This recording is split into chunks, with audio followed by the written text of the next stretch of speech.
And with the United States clearly siding with Russia at times and against the rest of NATO in this negotiation, the alliance's Secretary General earlier warning European members to steel themselves for the future. We are Russia's next target. And we are already in harm's way. We must all accept that we must act to defend our way of life now. Because this year, Russia has become even more brazen, reckless and ruthless towards NATO and towards Ukraine. Russia has brought war back to Europe. And we must be prepared for the scale of war our grandparents and great-grandparents endured. Russia, whose president's been on the phone with his Venezuelan counterpart.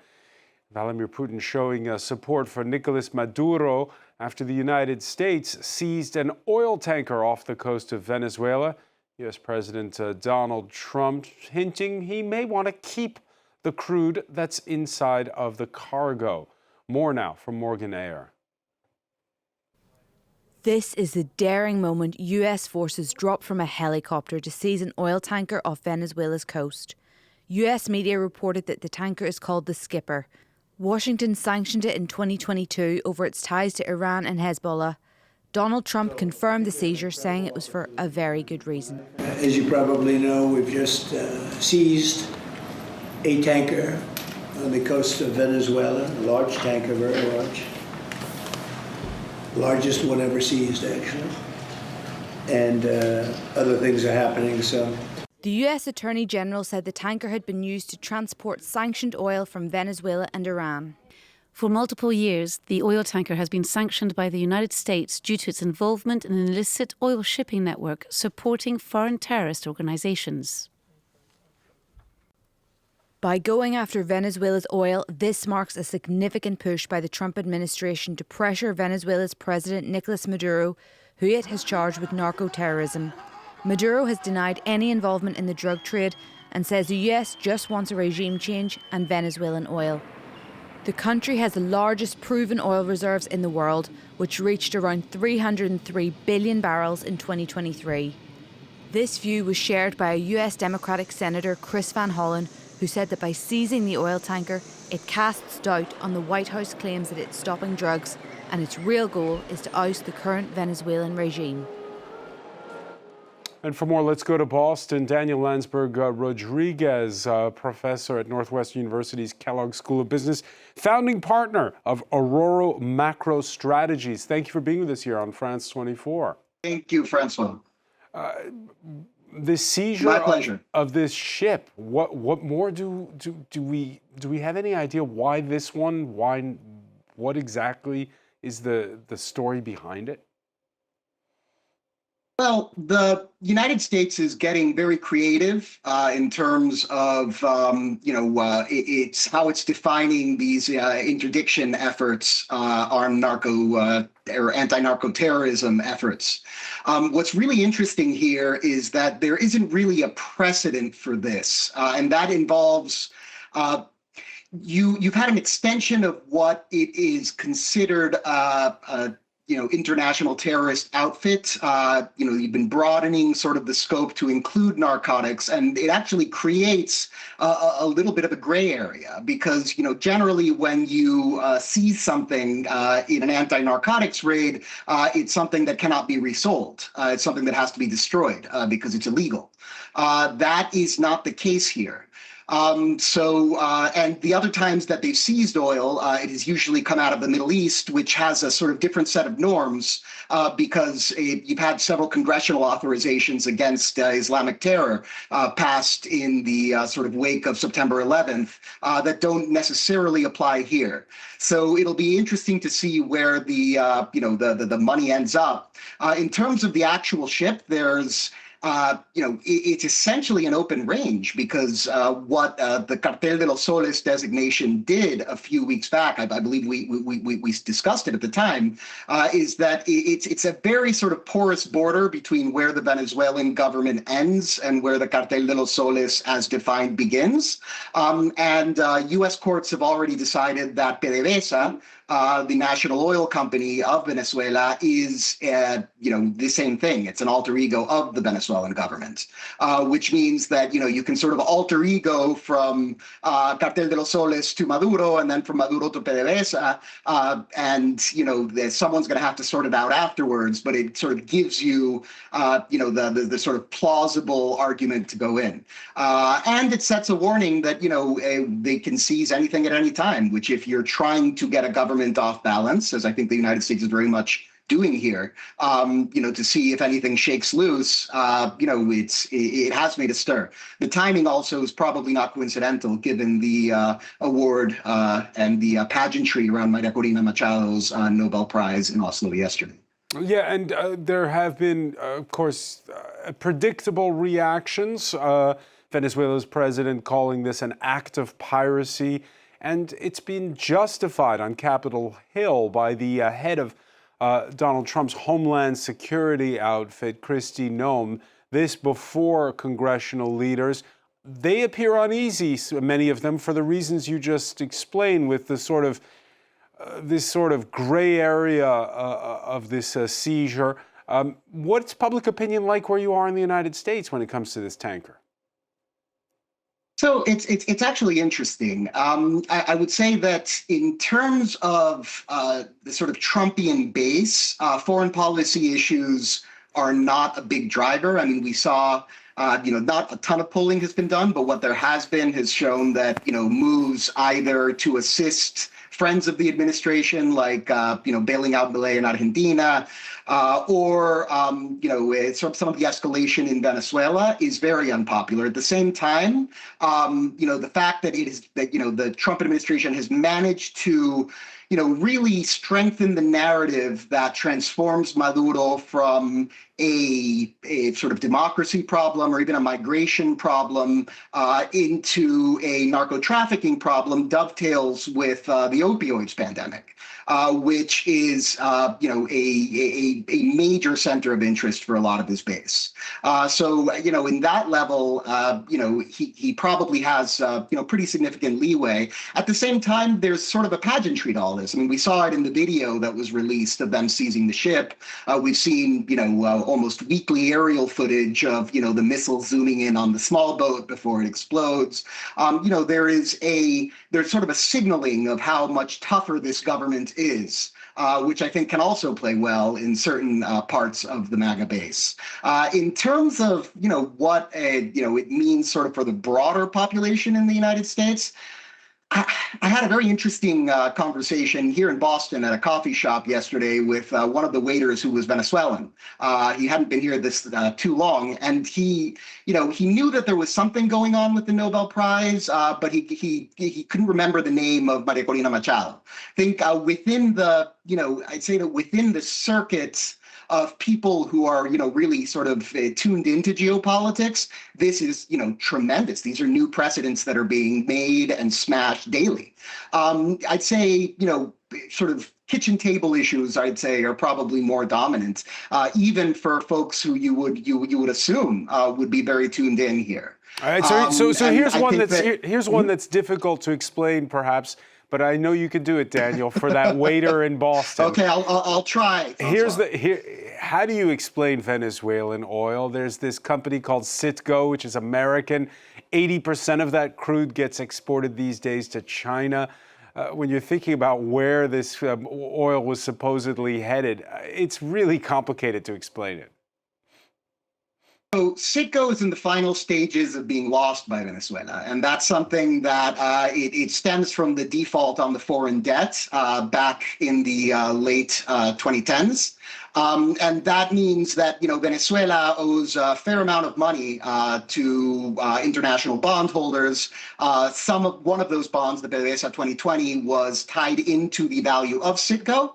The rest of the value of Citgo was either in the hands of Venezuela or in the hands, and then got traded to Rosneft, and it was then seized as an anti-Russian sanction. So basically, it'll be fully out of Venezuelan hands relatively soon, Citgo, which I think the U.S. sees as a security issue.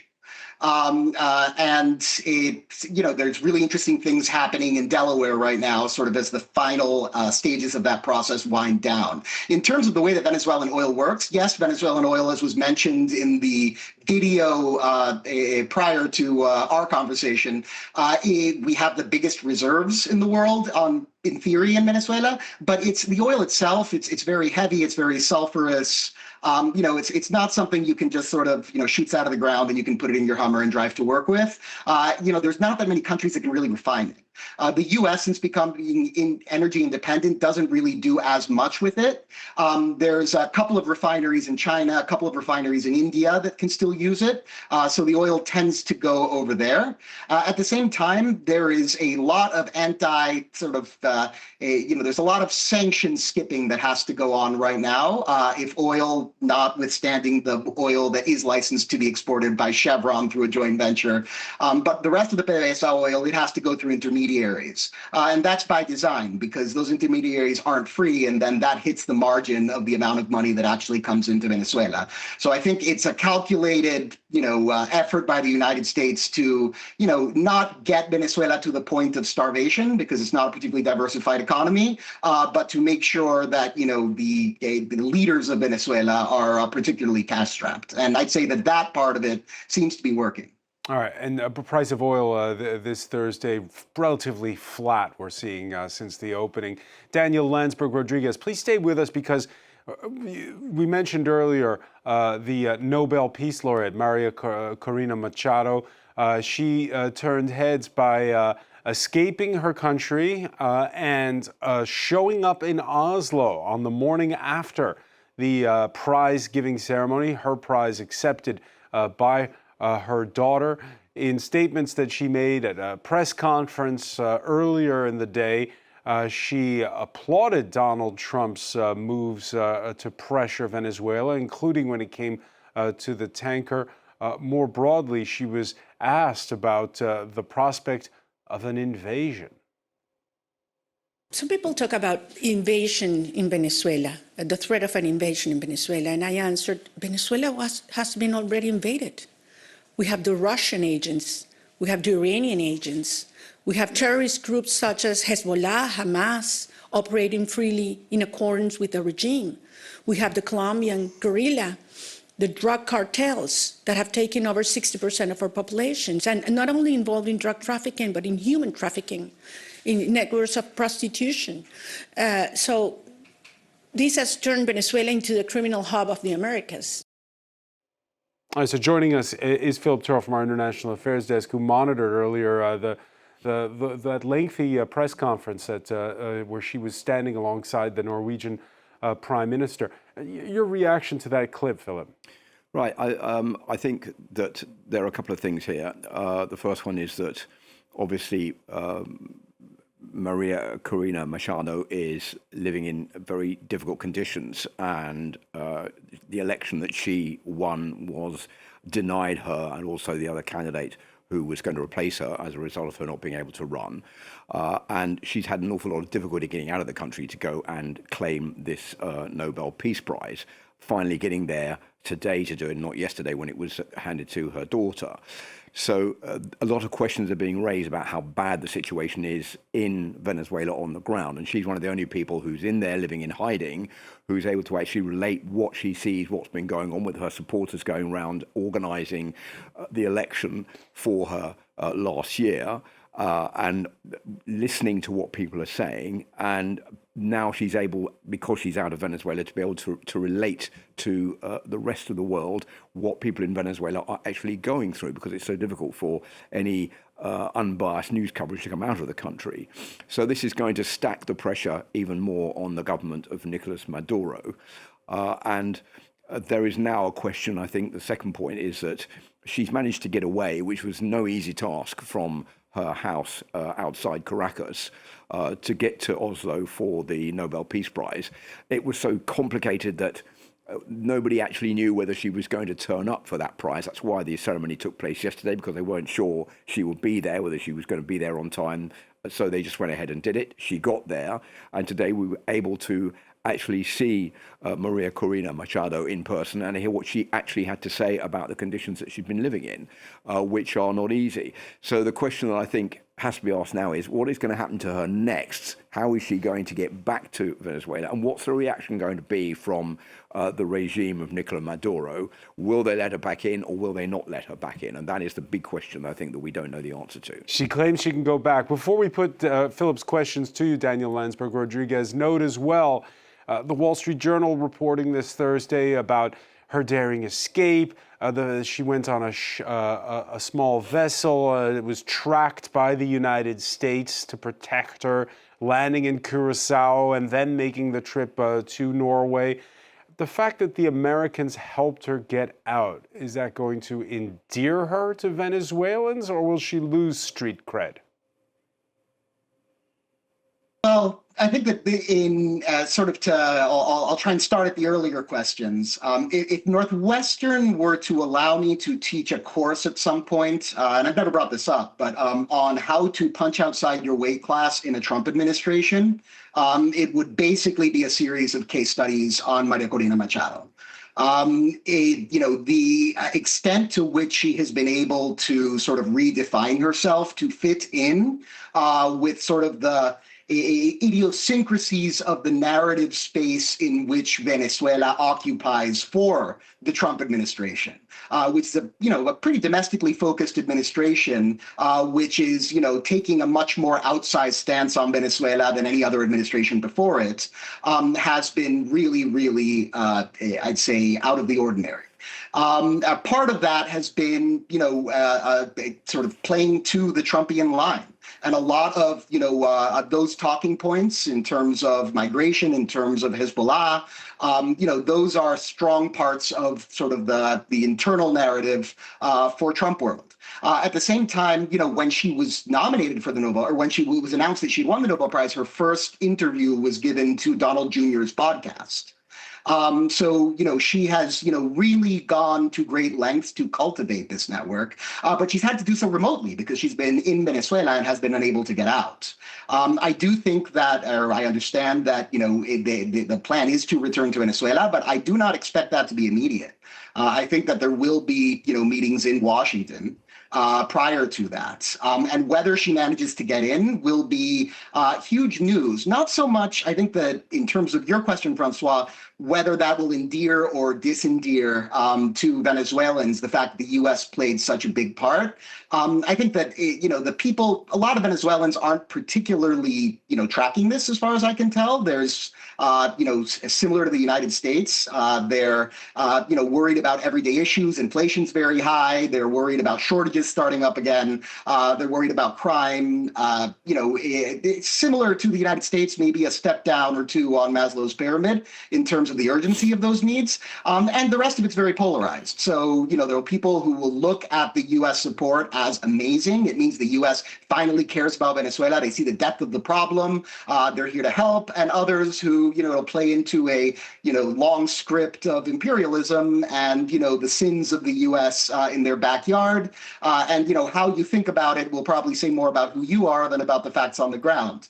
The fact that she managed to escape is a big blow, however, to the security forces in Venezuela. And that is, I'd say, probably the prime sort of point of concern for Maduro, that the fact that she was able to escape prior to this, some of her people were able to get evacuated from the embassy. It pierces the sort of myth of, Venezuelan government security force omniscience, which the Venezuelan government has put a lot of energy and time into strengthening, particularly since the contested election of last year. If she manages to come back, that would be an even bigger black eye. And that has huge ramifications for the various, power dynamics between key figures, particularly Diosdado Cabello, who's in charge. Every time that, that she runs rings around, Norway's security, and that it does whatever she says she's going to do, and it doesn't ask for permission, doesn't ask for assistance. That's something that it puts a pretty big slash into the sort of sense of fear and control that has kept Venezuelans from gathering in the streets the way they did in 2019 or 2017 or 2014 or 2012 since the election. Tanya Lansberg-Rodriguez, so many thanks for joining us from Boston.